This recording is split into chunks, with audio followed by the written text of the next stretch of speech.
Pri energetski uniji in pri prenosu elektroenergije, kar je vsebina teh dveh poročil, iskreno čestitam poročevalcema, prav tako pa tudi komisarju in vsem, ki ste v Parizu dosegli velik napredek pri okoljskih ciljih.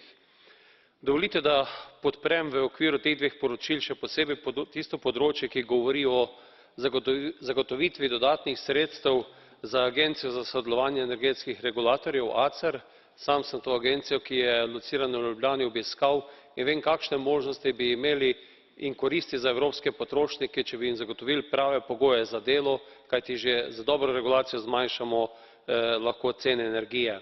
Podpiram tisti del poročila, ki govori o več izkoriščanju obnovljivih virov v jugovzhodni Evropi, na Balkanu, hkrati pa tudi o tem, da si države priskrbijo svoje energetske mikse, da lahko se tudi izognejo energetske revščine, kar pomeni, da ljudje ne morejo plačevati elektrike zaradi nizkih dohodkov, visokih cen energije ali nizke kakovosti stavb. Vse to je naloga držav, da tudi same postorijo. Hvala.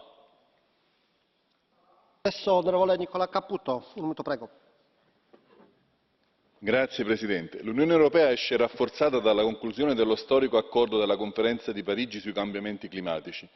Oltre a porre le basi per una salvezza del pianeta, costituisce un punto di forza per l'Unione Europea nel suo insieme ed è sicuro viatico verso una robusta e stabile Unione Europea dell'energia, che rappresenta quindi la vera